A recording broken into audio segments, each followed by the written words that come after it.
¿Por qué voy a cambiar? Las personas prefieren sentirse cómodas que ser excelentes. No me han dado una razón real por qué debo cambiar. Tan seguro como que el sol aparece por el oriente todos los días. Cuando se intenta implementar un cambio en su organización, van a descubrir que habrá 3 reacciones en su personal. Y son estas. Algunas personas les darán su apoyo y serán los mejores miembros del equipo. Algunas personas se mostrarán indiferentes y necesitarán educación, motivación y necesitarán inspiración. Nada les interesa. Y la tercera actitud que van a enfrentar es una a la que llamamos oposición. Se van a oponer al cambio y se les van a ocurrir toda clase de ideas y toda clase de argumentos de por qué no debe pasar. Ahora bien, estas 3 actitudes son importantes y necesitan trabajar con las 3 para atraerlas hacia su círculo de influencia y en su ciclo de pensamiento, si es que el cambio va a ser implementado a largo plazo. Como dijimos en un principio, esta etapa se llama de suavización. La segunda etapa se llama volver a dar forma. Volver a dar forma. Esto podríamos considerarlo un cambio hacia lo positivo. Ahora están menos preocupados por extraer los sistemas antiguos y están más interesados en implantar nuevos sistemas. En otras palabras, convencer a sus gerentes y a sus empleados que el nuevo sistema es en realidad el mejor sistema. Es el mejor camino para todos nosotros. Es lo más indicado para nuestros empleados, nuestra empresa y nuestros clientes. Los sistemas de gratificación y de compensación deben ser rediseñados para reflejar los nuevos valores. De lo contrario, tendrán que ofrecer a las personas una oportunidad para ayudar a planear e implementar el cambio. Ya suavizamos y dimos forma. Ahora pasamos a la tercera etapa. Y a esta la llamamos reestabilización. Durante este periodo, deseamos que los nuevos comportamientos se conviertan en parte natural de la rutina diaria en el lugar de trabajo. Cuando se trata de cambio, los gerentes encajan normalmente en una de estas 3 categorías. Veamos si estas personas trabajan con ustedes, o para ustedes, o junto a ustedes. La primera categoría de gerentes son aquellos que cumplen con sus compromisos y comparten el nuevo valor. Cumplen con sus compromisos y comparten con estos nuevos valores. Están con ustedes, son seguros, son parte del equipo. Están listos para avanzar al frente y elevarse hacia un mejor desempeño. En segundo lugar, están aquellos que a veces fallan en el cumplimiento de sus compromisos. No cumplen sus compromisos, pero sí comparten sus valores. Tal vez fallen al cumplir sus compromisos, pero sí comparten los valores de la corporación y los valores del cambio. Y escuchen esto. La tercera clase de gerentes son aquellos que no cumplen sus compromisos y no valoran los nuevos valores. Si cuentan con empleados como esos, trabajando para ustedes, enfrentan un desafío monumental. Y en ocasiones, algunos de ellos jamás logran adaptarse, jamás aceptan el cambio, jamás los apoyan para implementarlo en forma tal que realmente aporten los resultados que están buscando. ¿Qué hemos dicho? Resumiendo, hemos dicho que podría necesitarse años para efectuar un cambio fundamental. Y el gerente jamás debe considerar que su labor ha terminado. Si existe una constante en nuestro mundo, se trata del cambio. Lo que debemos hacer es viajar en el tren del cambio hacia adelante y hacia arriba en lo personal y en lo profesional. Porque les pregunto, ¿existe alguna otra forma en que ustedes y yo enfrentemos los cambios del mañana y podamos lograr que nuestra labor y nuestro desempeño sean excelentes en todos esos aspectos? Amigos, no hay alternativa. Acepten el cambio. Aprendan a vivir con él. Deben beneficiarse con él. Y disfruten de la vida.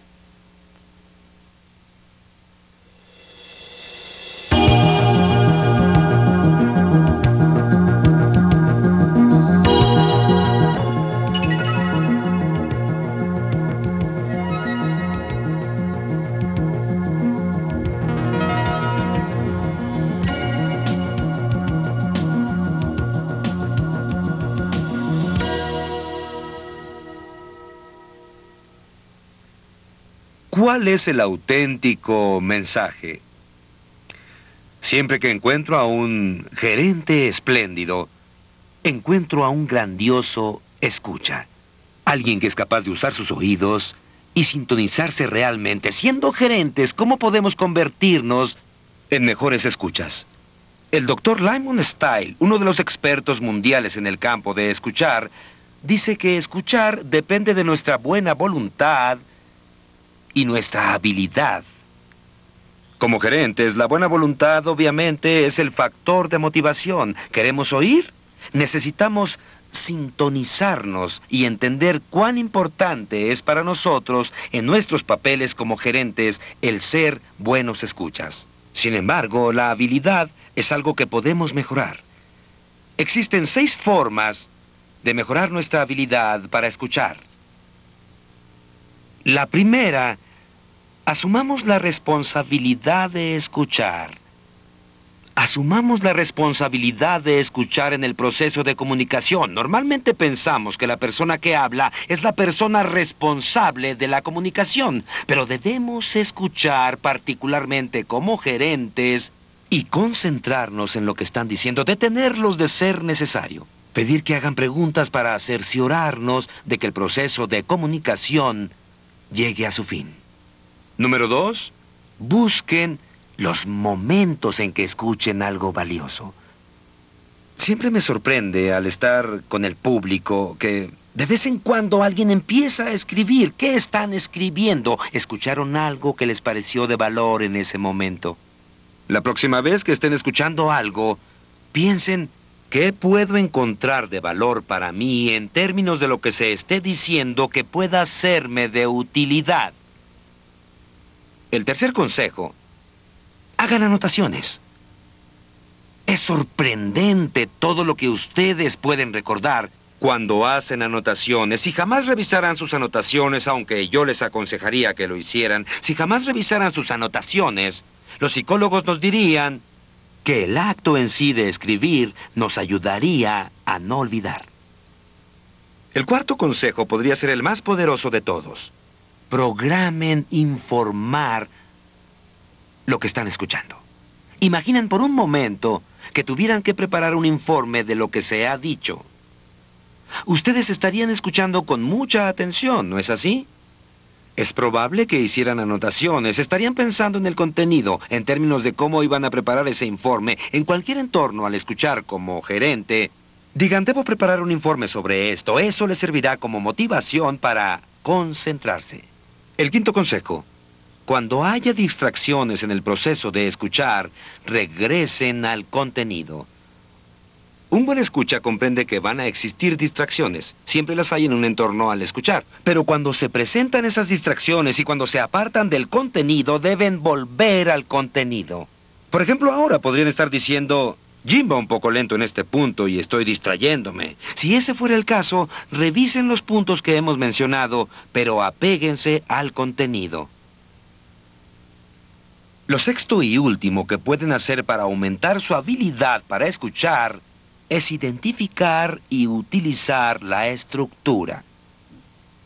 Lo que encontramos cuando la mayoría de las personas hablan es que utilizan una forma estándar de presentar sus ideas. Puede ser enumerándolas, pueden elaborar relaciones, pueden remarcar puntos o pueden pintar un cuadro. Muchas personas hablan en términos de pintar un cuadro. Si se concentran en lo que la otra persona está presentando, será toda la diferencia del mundo. Muchas personas usan la causa y efecto como un ejemplo. Les dirán, aquí está el problema, aquí está la causa, aquí está el efecto. Intenten concentrarse en la estructura que el otro individuo está usando. Ustedes saben que el Señor nos dio 2 oídos y una boca. Como gerentes, si queremos ser efectivos, debemos utilizarlos en la misma proporción. Los desafío a concentrarse en las habilidades para escuchar. Pero existe otra forma de escuchar, además de utilizar nuestro oído. Podemos usar nuestros ojos, porque el lenguaje corporal se convierte en un medio extremadamente importante para entender lo que la otra persona está pensando o sintiendo. Lo más interesante es que leemos el lenguaje corporal mejor de lo que imaginamos. Al observar esta imagen, ¿cómo marcha esta discusión en particular? ¿Cómo ven a las personas al extremo derecho de la página? Pueden identificarlas de inmediato. Se sienten confiadas, se sienten bien, ¿no es así? Lo observamos en la ciencia del lenguaje corporal. Y lo interesante es que no estamos viendo movimiento, solo observamos sus posiciones. Y gran parte del lenguaje corporal depende del movimiento. Observen el extremo izquierdo. Esas personas enfrentan problemas, no hay duda al respecto, y ustedes lo comprendieron rápidamente. ¿Se dan cuenta todo lo que saben sobre el lenguaje corporal? Es algo importante. Albert Moribian realizó un estudio recientemente y descubrió que había 3 elementos que determinaban la comunicación cara a cara. En primer lugar, las palabras que se seleccionan. En segundo lugar, la forma en que esas palabras se pronuncian, la calidad verbal de las cosas, las pausas, los tonos, la inflexión. Existe una enorme diferencia entre el primero y el segundo. Les daré un ejemplo. Yo podría decir, yo no dije, Butch se robó el dinero. Yo podría decirlo de formas muy diversas. Yo no dije que Butch se robó el dinero. Yo no dije que Butch se robó el dinero. Yo no dije que Butch se robó el dinero. 4 formas distintas. 4 significados totalmente distintos basándose en la forma en que se pronunciaron las mismas palabras. Como gerentes, necesitamos analizar la forma en que nos comunicamos, basándonos en lo que decimos. La tercera forma de comunicarnos de persona a persona es a través del lenguaje corporal. Si hubieran dado un porcentaje a cada una de estas, y es lo que el estudio trató de averiguar, ¿qué parte de la comunicación persona a persona fue transmitida por cada uno de estos elementos? Quisiera saber lo que anotaron. Es muy interesante encontrar que el 7% fue para las palabras que elegimos. El 38% para la forma en que se pronunciaron esas palabras. Y el 55% para lo que el individuo estaba haciendo con su cuerpo mientras lo decía. Tomemos 2 ejemplos de lenguaje corporal y busquemos la forma de entender mejor lo que está pasando. Me agrada usar un ejemplo en grupos más grandes. No lo haré aquí, pero permítame decirles lo que hago. Normalmente llamo a un caballero de la última fila. Le digo que se acerque y le pido que se pare al frente. Yo me hago a un lado y digo, vamos a usar a este caballero como un ejemplo de lenguaje corporal. Todos los ojos se concentran en el pobre individuo que está aquí. Y yo les pregunto, ¿cómo está parado? ¿No está parado en la típica posición de la hoja de parra? ¿Por qué se para en esa forma? Tal vez existen 2 razones. Para empezar, cuando lo llamé mientras él caminaba, pensó, ¿será posible que...? Esa no es la razón del lenguaje corporal. La razón del lenguaje corporal, según nos indican los psicólogos, es que cuando nos sentimos incómodos, nos paramos en esa posición de hoja de parra. Observen lo que pasa con un cambio muy pequeño en esta posición, de tener las manos al frente a colocarlas atrás. ¿Recuerdan al director de la preparatoria? ¿A su comandante en jefe? ¡Oh, qué cambio se ha presentado en mi conducta solo por colocar las manos al frente o colocar las manos atrás!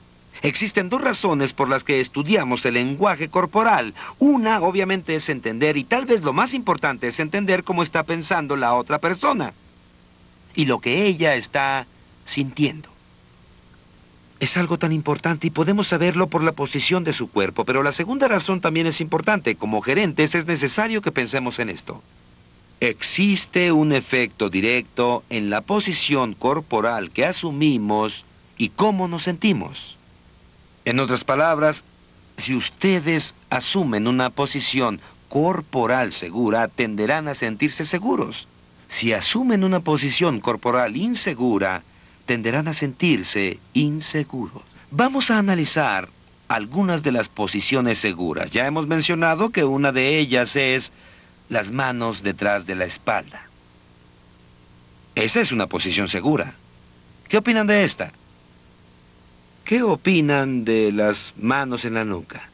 ¿Pueden imaginar a dos abogados apoyados en sus sillas? Ese es poder, esa es seguridad, esa es otra posición corporal que expresa confianza. Aquí hay otra. ¿Han visto a alguien sentarse a horcajadas en una silla? Esa es una posición segura, ¿no creen? Sentarse a horcajadas. ¿O qué opinan de esta?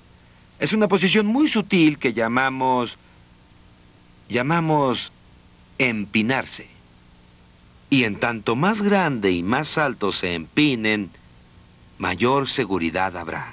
No me agradaría estar al otro lado de la mesa negociando, por ejemplo, con alguien que está empinándose. ¿Qué está diciendo? Yo sé algo que tú ignoras. Hay una enorme cantidad de seguridad ahí. Existe otra, es el ademán de posesión. Pueden ver a alguien que coloca el brazo sobre los hombros de otro. Ese es un ademán de posesión. O tal vez una mano sobre la mesa, o un pie sobre una silla, o en un auto. Cualquier ademán de posesión es un ademán de confianza. Otra demostración de seguridad es lo que llamamos la demostración de los pulgares. Es otro ademán de seguridad. Pueden imaginar a un individuo de pie con sus manos en los bolsillos y los pulgares hacia afuera. O tal vez en las bolsas de atrás, mostrando los pulgares. La exhibición de los pulgares es una verdadera demostración de confianza. Existe una demostración final de confianza, particularmente en la mayoría de las culturas occidentales, aunque esto varía un poco de cultura a cultura. Se trata del contacto visual. Pueden demostrar confianza manteniendo un contacto visual. Ahora, como tenemos ademanes de seguridad, debemos poner atención a los ademanes que denotan inseguridad. Ya les hemos mostrado uno. Se trata obviamente de la posición de la hoja de parra. Existen otros, sin embargo. ¿Han observado a un individuo que al hablar con frecuencia tiende a llevarse la mano hacia la nariz o a la boca? ¿Qué perciben ustedes cuando yo hago esto? Definitivamente existe falta de confianza ahí. A veces el público dirá, tal vez estén mintiendo. Eso es interesante. Quienes interrogan lo saben. Las personas que están entrenadas para interrogar deben saber que es virtualmente imposible que un individuo que normalmente dice la verdad mienta sin que se lleve la mano a la boca. Piensen en lo que hace un niño cuando dice una mentira. Nosotros los adultos no somos tan obvios al hacerlo, pero es probable que lo conservemos desde esa época. Otro sería la falta de contacto visual. Nos damos cuenta de que la gente se siente incómoda en la mayoría de las culturas, y esto varía dependiendo de la cultura, si no mantenemos un contacto visual. Existe otro que se relaciona con el ojo, y se trata de la velocidad en el parpadeo. Tuve una experiencia en una ocasión en la aduana de un país extranjero. Yo llevaba unas muestras. Al llegar a la aduana, ya había declarado en la forma lo que llevaba.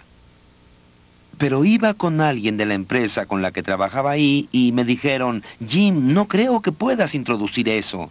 Permíteme encargarme de eso en el siguiente retén. Así que permanecí en silencio y ellos fueron quienes hablaron.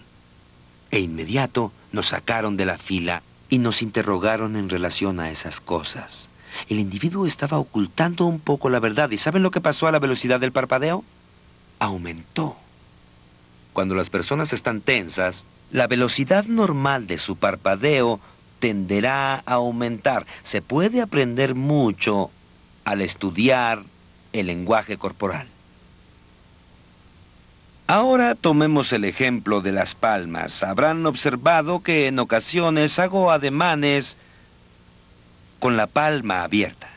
La palma abierta en cualquier ademán significa determinadas cosas. Significa franqueza, significa cordialidad, significa amistad, significa honestidad, significa sumisión.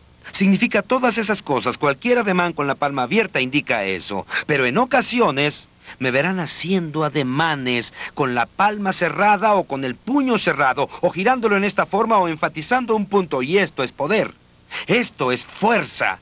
Esto es control. Eso nos lleva a la situación del apretón de manos. ¿Se han preguntado por qué se estrechan las manos en forma distinta? Dan, ¿has estrechado la mano de un individuo que desea asumir el control? ¿Qué pasó con esa situación? ¿Observaron lo que pasó? Se colocó encima. Casi todos aprendemos a estrechar la mano con gran facilidad, pero si alguien desea asumir el control, verán que eso me coloca en la posición de poder y automáticamente coloca a Dan en la posición de sumisión. El poder de entender el lenguaje corporal. Analizamos otras dos situaciones del lenguaje corporal. Por ejemplo, el rascarse la cabeza. ¿Qué significa el que un individuo se rasque la cabeza? Tal vez signifique que no están entendiendo, ¿verdad? Están pensando, están contemplando. Lo que están pensando nos ayuda a entender o qué opinan de la mano en la nuca. Lo vemos con frecuencia. Alguien coloca su mano en la nuca. Hay problemas. Ahí hay una dificultad, ¿no es así? Pensamos en términos de un dolor en el cuello y se lo están frotando. ¿O qué me dicen?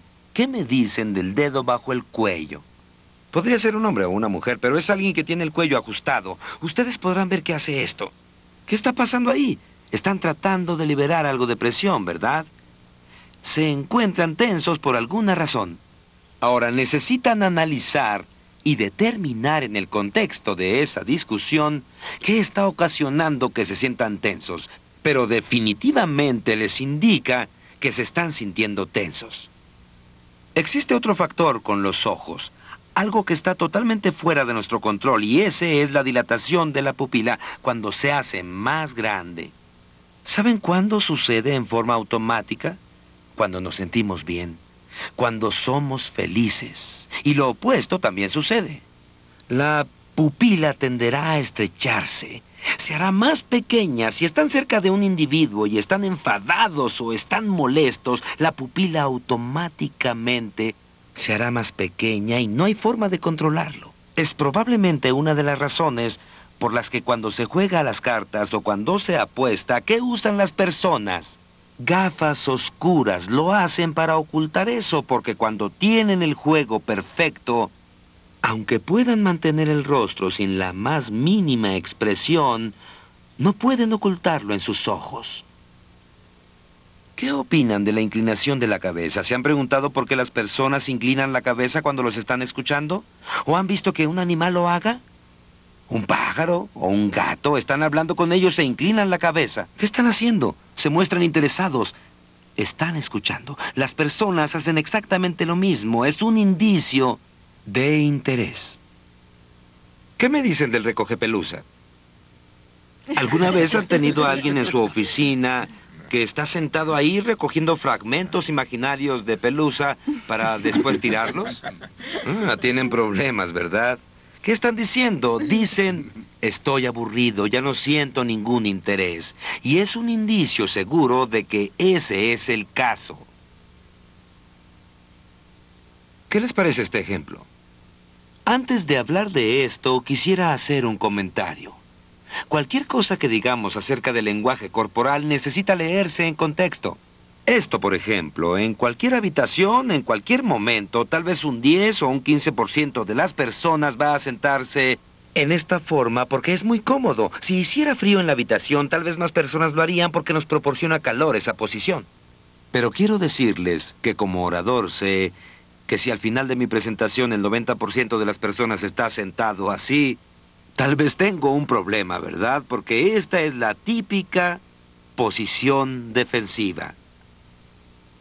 Como gerente, en las diversas situaciones que pueden enfrentar, piensen en lo que puedan hacer. Por ejemplo, pueden entrar y hablar con un par de personas y se encuentran sentadas en esta posición. ¿Qué les diría acerca de lo que podrían estar pensando? ¿Y qué les agradaría hacer? ¿No les agradaría sacarlos de esa posición en particular? Porque de acuerdo a lo que dijimos en un principio, en tanto más permanezcamos sentados en determinada posición, empezaremos a sentir lo que esa posición demuestra. Estoy seguro que si tuvieran que permanecer así por más tiempo, empezarían a actuar a la defensiva, así que tratarán de dejar esa posición en particular. ¿Qué opinan del reflejo? Es una excelente técnica que pueden utilizar como gerentes. Lo que eso significa es reflejar el lenguaje corporal que ustedes ven en otro individuo. Reflejar hacia ellos lo que ven en ellos. Esto tenderá a colocarlos en el mismo nivel. Es una técnica excelente para ponerlos en contacto con ese individuo. ¿Qué opinan del uso de la posición corporal desde el punto de vista de poder? Es obvio que el estar aquí hablando con ustedes me coloca en la posición de poder. Miro hacia abajo. Si deseo que se sientan cómodos, en especial si hablo con ustedes individualmente, simplemente tendré que colocarme en esta posición y obviamente el hecho de que me coloque un poco más abajo los hará sentirse cómodos. Y la situación es más relajada, ¿no es así? Es verdad. ¿Qué pasa en su oficina cuando atienden a las personas? Este es un ambiente de oficinas. Butch, ¿podríamos utilizarte como ejemplo? Imaginemos que esta es mi oficina y vas a ocupar la silla que he colocado aquí en la oficina y yo voy a ocupar esta silla. Ahora, obviamente, es el ambiente más formal que puede existir. Butch se encuentra muy alejado. Yo ocupo la posición de poder aquí. Tengo una silla de respaldo alto. Me encuentro detrás de la mesa o el escritorio. ¿Podría hacerlo un poco más cómodo si acercara la silla? Butch, ¿podrías acercar la silla a la mesa? Ahora sí tenemos un ambiente un poco más agradable aquí. Otro cambio que podríamos hacer sería ajustar la elevación para que Butch se sintiera más y más cómodo mientras yo voy